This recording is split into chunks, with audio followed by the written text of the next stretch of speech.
Welcome to Real Estate in Real Time. I'm Woody Zimmerman here with Mark Skibowski of Remax Lakes. Welcome to the show. Here we are. Good morning. Good morning. And, last week we were talking about different types of financing, all different types. I mean, there was conventional, and you talked about insured conventional, Yep. which that one was completely new to me.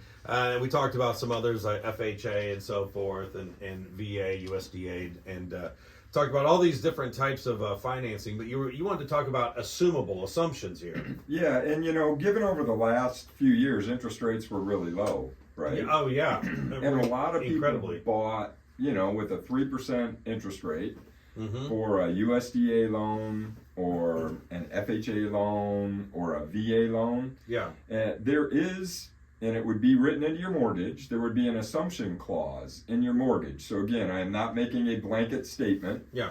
This is my disclaimer, right? The Alan Aldifer thing,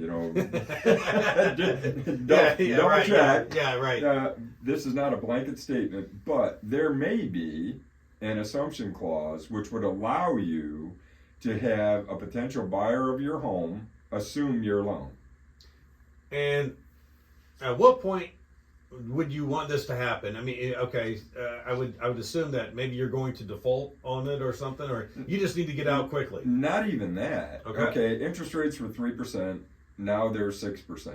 Oh, okay. Right. Oh, and affordability comes back. Affordability right. Okay. comes back into play. I see. So with an FHA, a VA, or even USDA, some of those mortgages were written with assumption clauses. So what does assuming a mortgage mean? Well, you take over. You take over the payments. You take over basically the mortgage term, the payment, everything that was related to that existing mortgage Yeah. now becomes yours Okay. if you're a buyer. So there's an advantage to a seller who has those types of loans Yes. because you can offer something up to the buyer that they can't get anywhere else. Yeah, they can't get a 3% Yeah, mortgage. I was going to say a loan at 3%. Right, a loan at 3% when currently they're 6 versus 6%. Okay. So that's a positive for the seller. Yes. Absolutely, that is a positive for the seller. It's a positive for the buyer. Yes.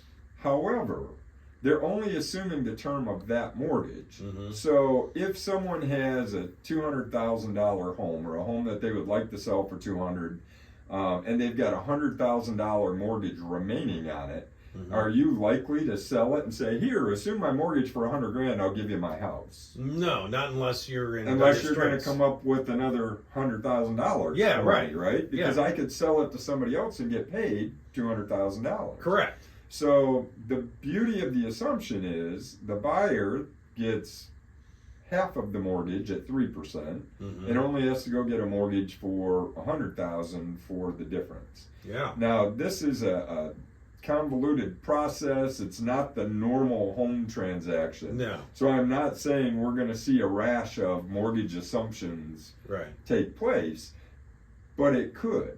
And for example, if somebody bought in 2022 and job change, Yeah. and they had to move, and their rate's at 4%, they don't have a lot of, and they bought 100% VA or USDA financing. Yeah.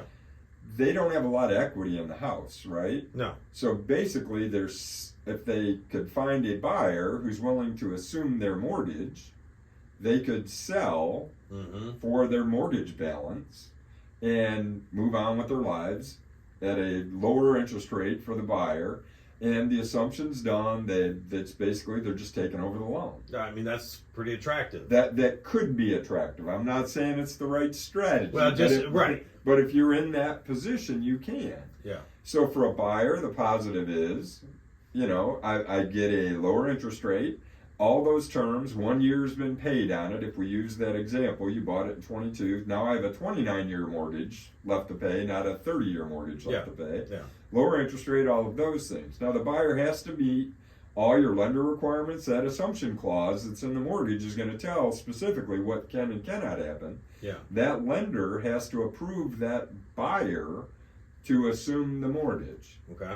You have to meet all of that buyer's, all of the lender requirements. Yeah. The seller needs to make sure that they are released from that assumption. Oh yeah, big time. Yeah, They need to be released from that assumption. There could be some problems. There can be, and we were talking off air. I had bought a trailer when I was in the service. Now this is again back in the 80s, and I got an early release from the military, active duty. I needed to move, needed to go quickly. Sold my single wide trailer to a non-veteran I had a VA loan. Sold it to a non-vet. That person defaulted. The paperwork wasn't done properly, and I had to pay that balance off. So it can happen. Yeah, it can happen. So personal experience, the voice of personal experience. Right. Make sure you understand what you're signing. Because at 21, I was just happy to be getting out and getting home. When you're 21, you're just right. putting your trust in others. Right. And putting trust that somebody else is doing it right, and you know what? They didn't. Yeah. They didn't, and ultimately I had to pay for that. That's something that's kind of been lost in the car. I'll get on my soapbox. Been lost. Yeah. You know what? I made a mistake. I had to pay for it. Yeah. Well, I didn't expect anybody else to cover me. I paid for it. It's not going to happen It again. will never happen again. Absolutely. Yeah. So lesson learned. So assumptions can be a positive, but there are also some negatives to it. If you're going to do it, make sure you do your homework. Make sure you research, talk to your lender. Make sure you close with a reputable title company to do that, to where all the paperwork gets done, to where you are, in fact, released from that loan, so you don't get notified 2 years down the road, hey, guess what? You owe us for this thing that you don't own anymore. Well, I know we have to take a break. It is funny that you bring these up, because this is something I've never even heard before, but we are in a time that we could be primed for it to happen. Absolutely, it could. Okay, more on this. You're listening to Real Estate in Real Time. We'll be right back. Welcome back. You're listening to Real Estate in Real Time. I'm Woody Zimmerman here with Mark Skibowski of Remax Lakes, and we're just talking about assumable mortgages, which, you know, you bring up a really, really good point. I mean, the market is primed for this to happen. I know you're not saying like, hey, this is going to happen. Yeah, it's not going to be the end all. It's not going to be the new way. Yeah. However, there could be situations where somebody may be interested in doing that. Yeah. On the seller side and the buyer side, there's a positive. It could be attractive for both. It could be attractive for both, but my point is make sure it's done properly. Yeah. Please, please, please make sure it's done properly. Yeah. All right. How about the status of the market? Yeah, so coming out of the gate in January, things have slowed even a little bit more. Interest rates, we're starting to see mortgage applications improve. So when I say the market has slowed a little bit, they're not as many solds. However, there's a lot of contingents and pendings going on. So mortgage applications were down in December, right, when interest rates were significantly higher. Yeah. January, they started a little bit high. They've said interest rates have settled around 6%. Yeah. We're starting to see more people out looking, so they're getting pre-approved. Applications for mortgages are improving, all of those things. So with that, is there enough inventory on the market? No. There is still not enough inventory. We're not seeing enough listings come on. Right. But it's normal this time of year. It is normal. We don't have a lot of stuff coming on, but it should be kicking up. Yeah. Here, as we move through February into March, we get into the prime selling season. Right. We should see inventory start to bump up. Okay. So as more and more people are looking, I thought we could maybe talk a little bit about the different statuses that are in the MLS. Because, you know, everybody and their brother's got an app or got somebody that's watching the app. Or, you know, they're on Facebook and they see a listing that was posted as a new listing and then the next day it disappears. Yeah. How does that happen, right? Yeah. So the MLS, the multiple listing service, feeds Zillow, realtor.com, agent websites, all of these multitude of sites out there that you can look for houses. If they're listed with an agent, they're put into the multiple listing service and they are then fed to all of these other sources. Right. So when they are put in, they are considered active, right? When they're active and available to show. Now, there is a new status that is called listed coming soon. I personally do not use listed coming soon. Okay. There's a lot of argument, debate in and out and about the industry what listed coming soon means. Basically, as a seller, I put my listing in, I have the agent put my listing in, listed coming soon. I cannot allow any showings. Okay. I cannot allow showings at all. So what do I gain out of that from a seller standpoint? Well, you're Right. building momentum, right? It Mm-hmm. can be listed for up to 21 days, listed coming soon status. So I get that question many times. Hey, I'd like to see this house. Well, we can't show it yet.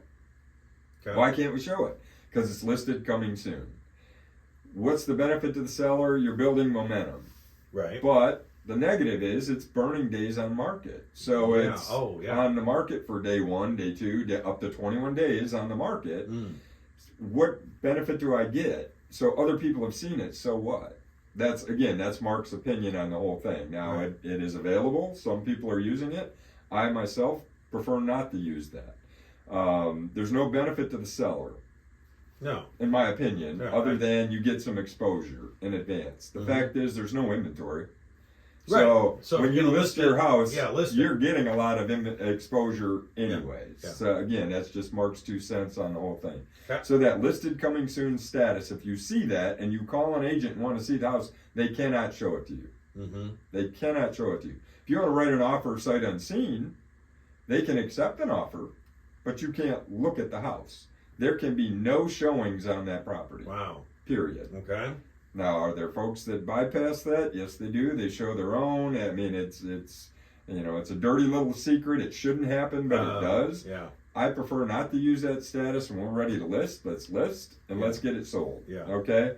Pending. When it goes pending, it disappears Mm-hmm. from the MLS. The feed is shut down when it goes pending. Okay. So when people see something one day, I get that call. Well, it was out there, now it's gone. Did it sell? It's pending. It no longer feeds. What does pending mean?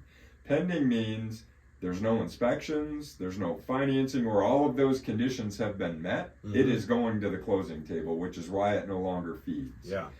Contingent means it's contingent on something. Mm. It's contingent on financing, it's contingent on inspections, it's contingent on a lot of different things.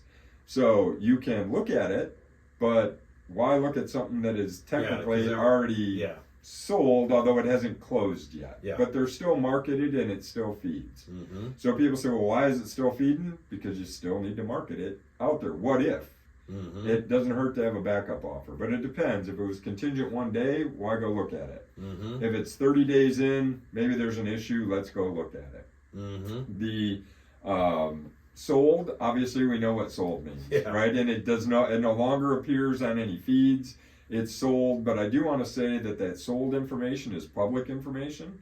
So when it gets marked as sold in the MLS, everybody and their brother knows what that property Yeah. sold for. Because Right. you can now go to all these other websites And see. and see what's there. Right. So Absolutely. there's a quick down and dirty breakdown on Well, statuses in the MLS. It's good to understand what Yeah. those things mean, Yeah. what those terms mean. All right, Yeah. Mark, your contact information? Sure. Website's lakes-realtors.com. Phone number's 574-834-1233. All right, so if you have a question, make sure you reach out to this guy. Make sure you reach out to Mark. You've been listening to Real Estate in Real Time. Have yourself a wonderful weekend.